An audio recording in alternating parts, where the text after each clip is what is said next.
Hello everyone, welcome back to another lecture on methodology and perspectives of humanities.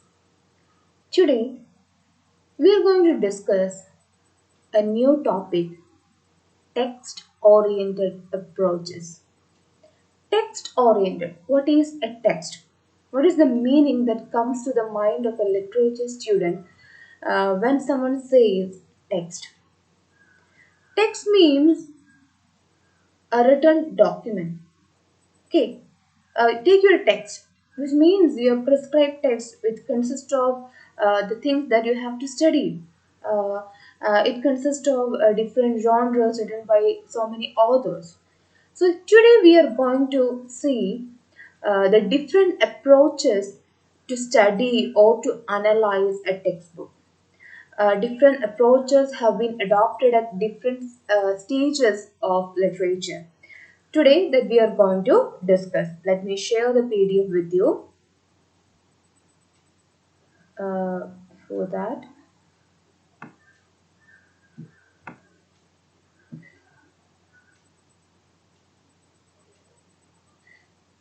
Okay, text oriented approaches. Primitive man distinguished himself from other animals when we began to use sounds in a particular combination to convey messages to his companion. The first sentence is given by the author is that it is the language that distinguishes the man from the animal, the human being from the animals. We know that. And basic purpose of a language is communication. And the language, as I said in the previous lecture, the language itself has a history.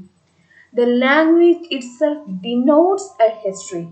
So basically, we use the language for the purpose of communication. We can also use it for recording history or to entertain people. How we are entertaining others through language. We know that we are singing or we are talking something or delivering a speech, so it is a kind of entertainment and it provides pleasure, and furthermore it is function as an art form.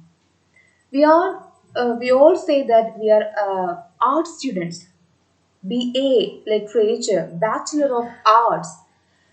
So here you're dealing with an art because language itself is an art. We have seen how we can use language in different context, how it varies, how beautiful it is. So there is a direct interaction between literature and language.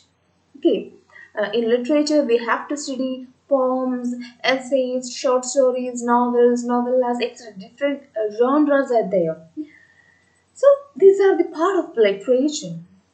And in the literature, what we are writing or what we are reading, it is inscribed with a language. So it is the beauty of language. It is the style of language which gives the literature or which makes the literature more powerful. So the interaction or the connection between literature and language is so powerful. So we can say that language gave birth to literature. It is written here. So language, it gave birth to literature. Primarily, we use it for communication. So look at what they have written here. It was ages later that he invented the written language. Today we have several languages which do not have written form. So until written language came about, literature was mainly oral in literature. When you have studied history of English literature or history of English language, you might have studied earlier there were no written language.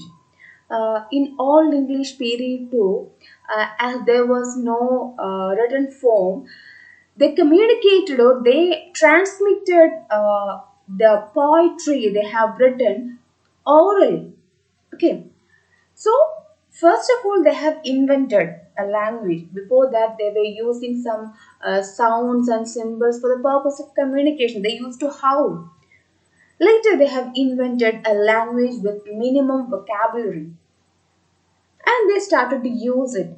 It is mainly for the purpose of communication, no other function is there. And later, they have invented a written form and gradually the language, whichever the language, whether it is Malayalam, Hindi, Spanish, English, whatever it is, later it started to develop. They started to add more vocabularies, they used to write it, and the other generation also studied. And later, rather than for the purpose of communication, they started to write some poetries and lyrics, etc. Then it became a literature. So that is why they said language which gave birth to literature. Oral literature meant ballads, songs, stories, and even epics in the primary form. In all English literature, we have seen they have written ballads, they have written songs, even epics. For example, Beowulf, some of the authorship was not known today, but it has made changes. And first of all, they have transmitted these oral literature or these literary forms orally to others.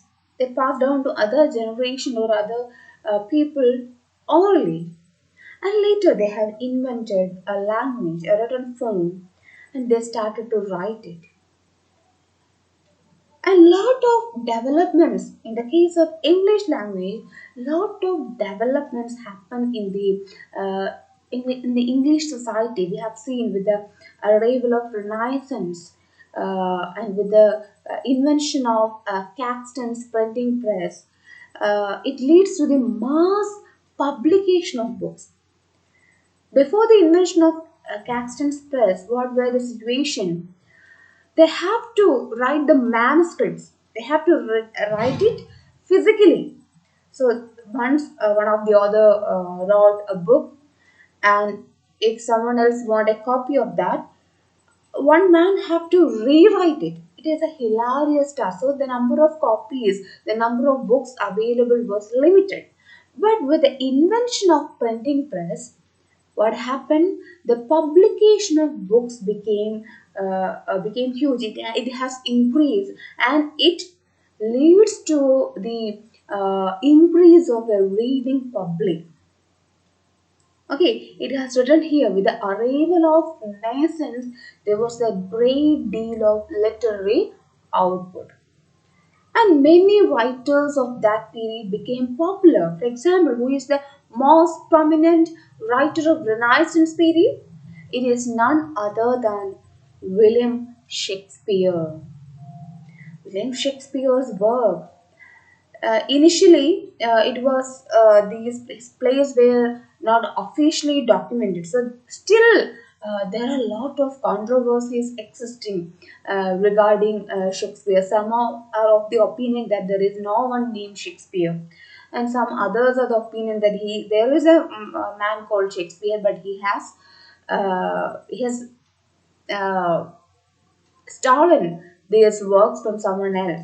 We don't know what exactly it is, but one thing is sure, initially his plays were not officially documented, but later it started to document. But the shift from the work to the author had already taken place. Today, a literary work is referred to as a work of a particular author.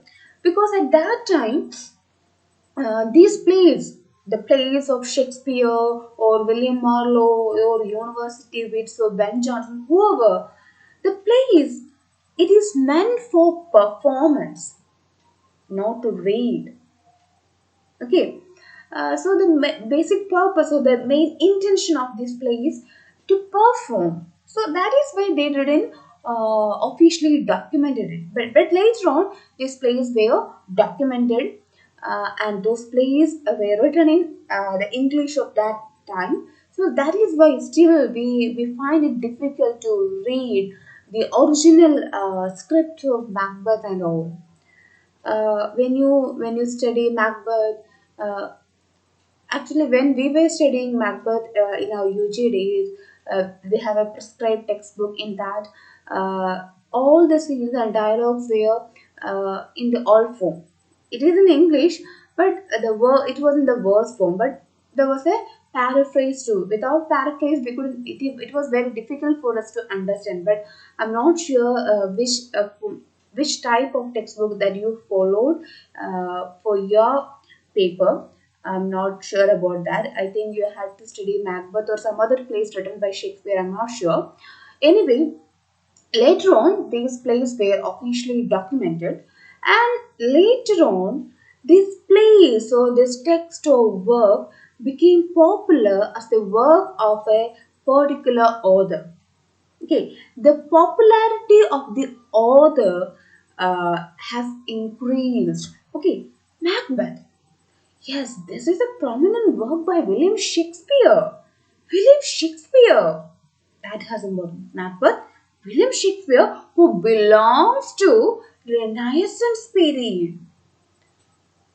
So, when someone asks you to analyze a textbook, what are the uh, basic points that you will see before the analysis? Okay, you have given a poem or a play for analysis. So this is the play that you have to study. This is the play that you have to review. Okay, you will get it, and immediately you will search for the author's name. Who has written it? In which age or in which year? Why? Why is it like that? Because when you get a play or a poem written by William Shakespeare, immediately you will start thinking about William Shakespeare. Okay, William Shakespeare. So these were the features of his writings, and he belongs to Renaissance period. So these are the characteristics features of that age.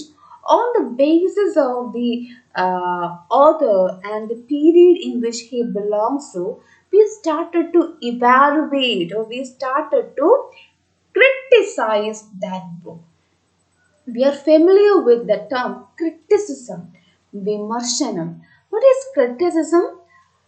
Someone is analyzing something carefully and arriving at an opinion. Some criticism is very harsh, some others are not like that. Anyway, it is a detailed analysis.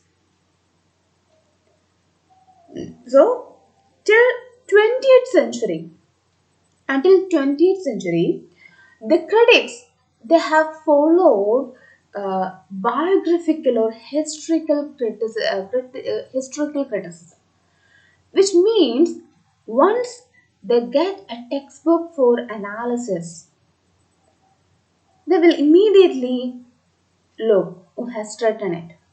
What is the biographical details of the author? What is the historical background of the author? On the basis of that, they started to evaluate a textbook.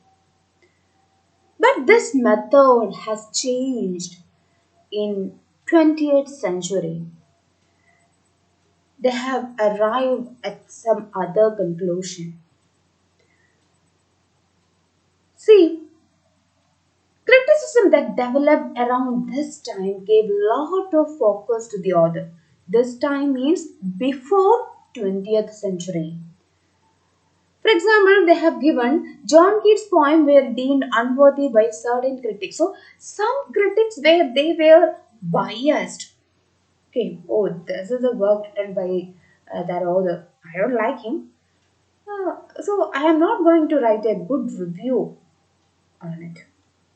A biased criticism seems to occur. Sometimes some others are not like that. All the critics were not biased. Some others are unbiased. But whether they are biased or unbiased, they give lot of focus or attention to the author rather than the textbook they have to analyze. See, most critics are highly subjective and biographical in their approach to literature.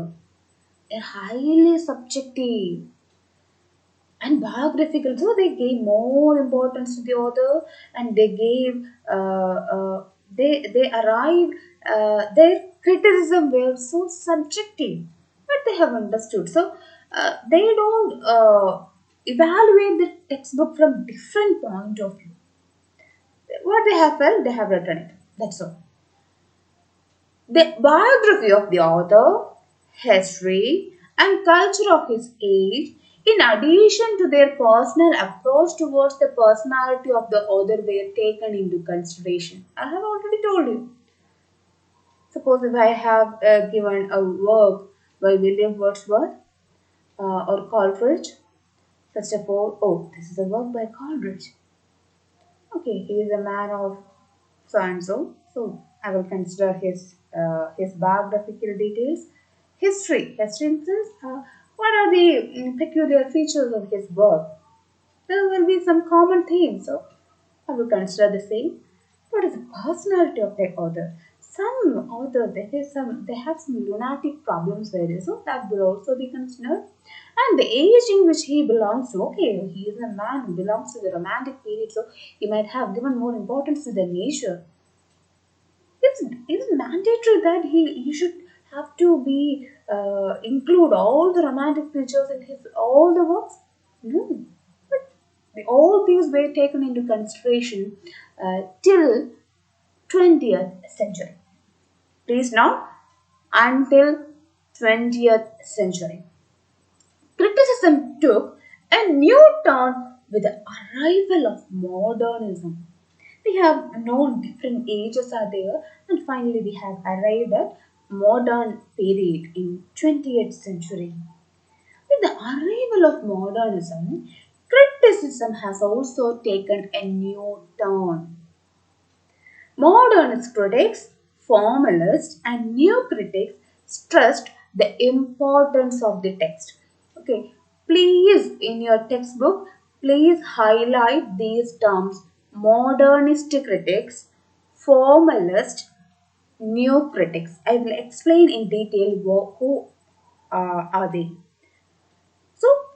So from 20th century onwards, the critics they started to give more attention to the textbook, the text, rather than what the author. They viewed criticism as objective study. Criticism was intended to be an objective study, scientific in its approach, clinical and unbiased. So they said that the format that you have been following till now was incorrect. So, if you want to criticize a textbook or analyze a particular textbook, you should give importance to the text itself, what has written on it, not the author. And the criticism, it should be objective. It should not reflect the personal opinion of the critic. It should be objective, not subjective, and should be clinical and unbiased. അല്ലേ biased ആവല്ല തൻ്റെ personal ആയിട്ടുള്ള കാര്യങ്ങൾ പറയുന്നതായിരിക്കില്ല. പിന്നെ clinical നമ്മൾ എല്ലാത്തിനെയും ഇപ്പോൾ ഒരു postmortem ചെയ്യുന്നു. പോസ്റ്റ്മോർട്ടം ചെയ്ത് ആ പോസ്റ്റ്മോർട്ടം ചെയ്ത് എടുക്കുന്ന സർജൻ ഒരു ഫൈനൽ കൺക്ലൂഷൻ കൊടുക്കുന്നത് അയാൾക്ക് അത് കണ്ടത് ഇങ്ങനെയൊക്കെ ആയിരിക്കും എന്നല്ല, ഓരോന്നും കീറി മുറിച്ച് പരിശോധിച്ച് വാലിഡ് സയന്റിഫിക് എവിഡൻസോടുകൂടിയാണ് പറയുന്നത് this is the cause of death, അല്ലെങ്കിൽ ഇതിൻ്റെ ഇന്ന ട്രേസസ് കണ്ടു. അപ്പം ഇതിൻ്റെയൊക്കെ ബേസിസിലായിരിക്കും ഒരു സൂയിസൈഡ് ആണോ മർഡർ ആണോ അതിന് മുമ്പ് എന്തൊക്കെ സംഭവിച്ചു എന്നുള്ളത് എന്താണ് ഒരു കൺക്ലൂഷനിൽ എത്തുന്നത് based on scientific and clinical observation. And that report is unbiased too. So this is the same method that you have to follow when you are analyzing a textbook. This is what the critics of 20th century said. Clear? The formalist critics went a step further by regarding this form to be primary focus in literary interpretation. Terms like foregrounding, backgrounding, defamiliarization, etc. point out how the form of the text alone can be so important. ഞാൻ നിങ്ങളോട് നേരത്തെ പറഞ്ഞിരുന്നു ഈ portion കുറച്ച് വരുമ്പോൾ ഇച്ചിരിയുടെ difficult അല്ല, എന്താ പറയുന്നത്, ഇച്ചിരി ഇമ്പോർട്ടൻസ് ആയിട്ടുള്ള കുറച്ച് കാര്യങ്ങൾ നിങ്ങൾക്ക് പഠിക്കാനുണ്ട്. But it has not given in detail. ഇപ്പോൾ ഇവിടെ പറഞ്ഞിട്ടുണ്ട് ഫോർമലിസ്റ്റ് എന്ന് കണ്ടു, മോഡേൺ ക്രിറ്റിക്സ് എന്ന് കണ്ടു, ന്യൂ ക്രിറ്റിക്സ് എന്ന് കണ്ടു. ഞാൻ പറഞ്ഞു 20th സെഞ്ച്വറിയിൽ വന്ന ഒരു മാറ്റമായിരുന്നു they have given importance to the text book. അപ്പം പുതിയൊരു ടൈപ്പ് ഓഫ് ക്രിറ്റിസിസം ആണ് അവിടെ വരുന്നത്. നിങ്ങൾ ഹിസ്റ്ററി ഓഫ് ഇംഗ്ലീഷ് ലിറ്ററേച്ചർ കണ്ട് ഓരോ ഏജിലും ഓരോരോ പേരുകൾ കൊടുക്കുന്നു. സിമിലർലി ഇവിടെയും എന്താണ് സംഭവിക്കുന്നത്? പുതിയ ക്രിറ്റിക്സ് വന്നു. അപ്പോൾ 20th സെഞ്ച്വറിയിൽ വന്ന അല്ലെങ്കിൽ ഈ പുതിയ തോട്ട്സ് ഉള്ള ക്രിറ്റിക്സിനെ അവർ പറയാൻ തുടങ്ങി ന്യൂ ക്രിറ്റിക്സ് എന്ന് പറഞ്ഞു. We will study in detail what is new criticism. So they said that the text is important. Okay, that was the opinion of the new critics.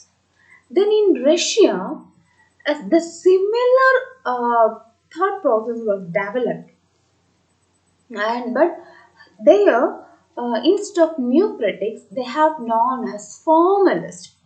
അവരെ അറിയപ്പെടുന്നത് റഷ്യയിലൊക്കെ ഫോർമലിസ്റ്റ് എന്നാണ് അറിയപ്പെട്ടത്.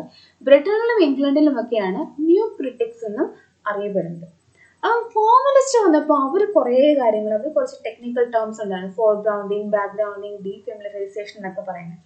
അത് ഞാൻ വേറൊരു ക്ലാസ്സിൽ എന്താണ് ന്യൂ ക്രിറ്റിസിസം എക്സ്പ്ലെയിൻ ചെയ്തതിന് ശേഷം ഫോർമലിസം ക്ലിയർ ആയിട്ട് പറയാം. അപ്പം അവർ ഇത്രേ പറഞ്ഞുള്ളൂ, ഫോർമലിസം വന്നപ്പോൾ the form should be given importance.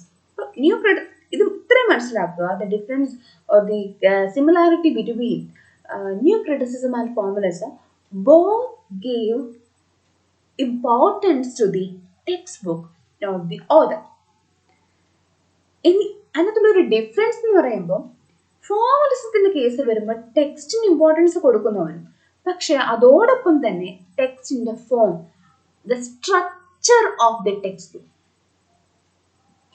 ഓരോന്നിനും ഓരോ സ്ട്രക്ചർ ഉണ്ട്, ഓരോ ഫോമാറ്റ് ഉണ്ട്, ഫോം ഉണ്ട്, അതിന് ഇമ്പോർട്ടൻസ് കൊടുക്കാൻ തുടങ്ങി. Okay, so this was the basic concept of formalist.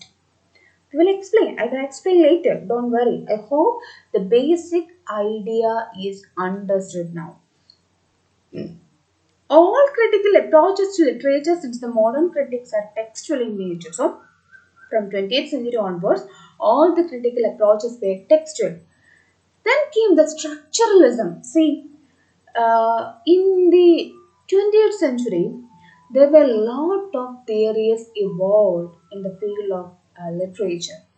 So, beginning with new criticism was there, formalism was there, and they said that next came the structuralism, after that post-structuralism, deconstruction, modernism, etc. So, then there comes the reader response theory. Now, we have lot of theories.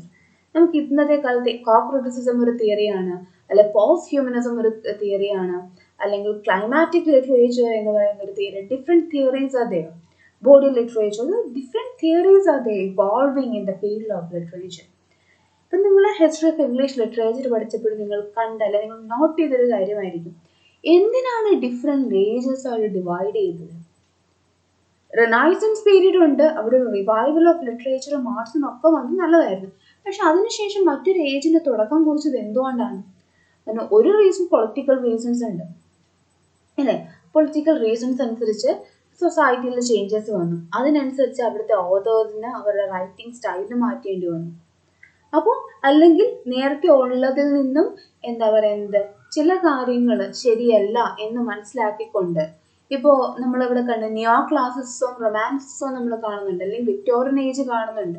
ഇപ്പോൾ റൊമാൻസിസം Victorian ഏജോട് compare ചെയ്യുമ്പോൾ romanticism എന്താണ്, imagination importance കൊടുക്കുകയായിരുന്നു, അല്ലെ നേച്ചറിന് importance കൊടുക്കുകയായിരുന്നു, റിയാലിറ്റിയിൽ നിന്ന് മാറി നിൽക്കുന്നു.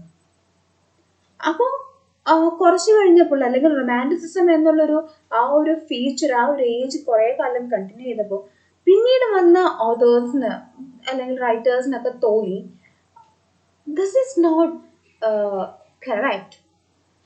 So why they are giving importance to so much imagination? What's the purpose of literature? Literature means we have to reflect what is our life. So they started to rethink and they said, no, they have to reflect what is happening in the society.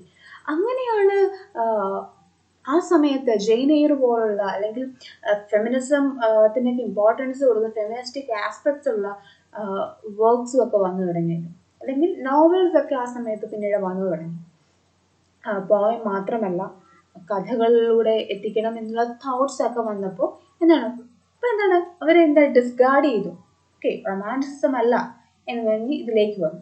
അപ്പോൾ അവർ പല രീതിയിൽ Victorian പീരീഡിൽ ആ സമയത്ത് ഉണ്ടായ കാര്യങ്ങളും അല്ലെങ്കിൽ socio political aspects വെച്ച് ലിറ്ററേച്ചറിൽ മാറ്റം വന്നു. അത് റിഫ്ലക്റ്റ് ചെയ്യാൻ തുടങ്ങി. ആ മോഡേൺ പീരീഡ് ഒക്കെ ആയപ്പോഴേക്കും നോവൽസ് ഒക്കെ ഫ്ലറിഷ് ചെയ്തു, നോവൽസിന്റെ ഫോമാറ്റ് തന്നെ മാറി. So they started to give importance to the reality in detail. In modern period, we have seen in modernism we have seen the latter half of 20th century we have seen the most important work by T.S. Eliot, that is The Wasteland. Actually, it has written after the World War. So the fragmentation of the world is reflected in the poem. അപ്പോൾ ഈ നിങ്ങൾ different ages കണ്ടപ്പോൾ നിങ്ങൾക്ക് മനസ്സിലാവും ഒന്നിൻ്റെ കേട് തീർത്തുകൊണ്ടാണ് മറ്റൊരു ഏജിനുള്ള തുടക്കം ഉണ്ടാകും. അത് ശരിയല്ല. അതിൽ നിന്ന് മാറി ചിന്തിക്കണമെന്ന് കരുതി പുതിയൊരു ഏജ് വരും. കുറേ കാലം അത് പ്രാക്ടീസ് ചെയ്യുമ്പോൾ ഇത് ഇത്രയും കാലം ശരിയായിരുന്നു, പക്ഷെ ഇതിന് മാറ്റം ഇനി വരണം, അടുത്തത് വരുന്നു. അതുപോലെ തന്നെയാണ് 20th സെഞ്ചുറിയിൽ വന്ന ഇത്തരം മൂവ്മെന്റ്സ്. ന്യൂ ക്രിറ്റിസിസം വന്നു, ടെക്സ്റ്റിന് ഇമ്പോർട്ടൻസ് കൊടുത്തു. ഫോർമലിസ്റ്റുകൾ പറഞ്ഞു ടെക്സ്റ്റിന് ഇമ്പോർട്ടൻസ് പിന്നെ ഫോമിന് ഇമ്പോർട്ടൻസ് കൊടുക്കണം. സ്ട്രക്ചറലിസം വരുന്നു. സ്ട്രക്ചറലിസം വന്നപ്പോൾ അവരെന്ത് പറയുന്നു, സ്ട്രക്ചറിനാണ്, the structure should be considered. Whole the world is a structure. നമുക്ക് ഒരു ഒരു കൊട, ഒരു അംബർല എന്ന് പറയുമ്പോൾ ഇറ്റ് ഹാസ് എ സ്ട്രക്ചർ. ഒരു വീട് എന്ന് പറയുമ്പോൾ അതിനൊരു സ്ട്രക്ചർ ഉണ്ട്. വീട് ഒരു കട പോലെ പണിത് വെച്ചാൽ അതൊരിക്കലും എന്താ പറയുന്നത്, ഒരു വീടെന്ന് വിളിക്കാൻ പറ്റില്ല. നമ്മളൊരു വലിയൊരു ഷോപ്പിംഗ് മോൾ കണ്ടിട്ട് അതൊരു വീടാണെന്ന് പറയാൻ പറ്റില്ല. അപ്പോൾ എന്തിനും ഓരോരോ സ്ട്രക്ചർ ഉണ്ട്. അപ്പോൾ അത് ആ ഒരു രീതി എവിടെയാണ് ലിറ്ററേച്ചറിൽ അവർ ഇംപ്ലിമെന്റ് ചെയ്തു. അവരോട് പറയുന്നുണ്ട് സ്ട്രക്ചറലിസം വന്നപ്പോൾ അവർ കൊണ്ടുവന്നൊരു concept. Let's see, structuralism came along with the principles of linguistics proposed by Ferdinand de Saussure, making the text only the focus of criticism. In the year 1968, Ronald Barthes published an essay, Death of the Author.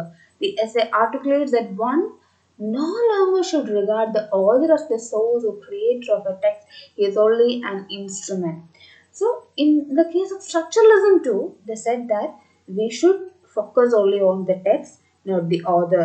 And one of the authors, the writers of that period, Ronald Barthes, in his one of the essays titled Death of the Author, he was of the opinion that once the writer completes his writing, suppose he is writing an essay or a novel or a poem, whatever it is, once he completes that work, there happened the death of the author. Death എന്ന് വെച്ചാൽ അപ്പം തട്ടിപ്പോകുന്നില്ല. എന്താണ് അതോടുകൂടി ഇപ്പം ഞാൻ ഒരു കവിയാണെങ്കിൽ ഞാനൊരു കവിത എഴുതി അത് അവിടെ അവസാനിപ്പിച്ച് അല്ലെ ജനങ്ങളിലേക്ക് അല്ലെങ്കിൽ റീഡറിലേക്ക് കൊടുത്തു കഴിയുന്ന ആ മൊമെന്റിൽ എനിക്ക് ആ വർക്കിലുള്ള ഒരു ഒരു ഒരു പൊസഷൻ നഷ്ടമാകും. I have died. As an author, I have died. I don't have any connection with that work. It is the reader who is giving meaning to that textbook. ഞാനൊരു ആസ്പെക്റ്റിനെ മുന്നിൽ കണ്ടുകൊണ്ടായിരിക്കും, ഒരു തോട്ട്സ് മുന്നിൽ കണ്ടുകൊണ്ടായിരിക്കും എന്താണ് ഒരു വർക്ക് എഴുതുന്നത്. പക്ഷെ അത് വായിക്കുന്ന റീഡർ പറയുന്നുണ്ട് death of the author and birth of A reader. 10 readers വായിക്കുമ്പോൾ 10 ഒപ്പീനിയൻ ആയിരിക്കും. അതാണ് പിന്നെ മറ്റുള്ളവരിലേക്ക് ട്രാൻസ്ലേറ്റ്. അല്ലാതെ ഓതർ എന്ത് അവിടെ ചിന്തിച്ചു എന്നൊരു കാര്യത്തിന് യാതൊരു പ്രസക്തിയുമില്ല എന്നാണ് പറയുന്നത്. പറഞ്ഞു കേട്ടിട്ടുള്ളൊരു ഒരു ഒരു ഒരു കഥയാണ്. നമ്മൾ ചങ്ങമ്പുഴയുടെ കവിതകൾ പഠിക്കുന്നുണ്ട്. ചങ്ങമ്പുഴയുടെ കവിതകൾ പഠിക്കുമ്പോൾ അദ്ദേഹം വളരെ ചെറുപ്പത്തിലെ കവിത എഴുതി.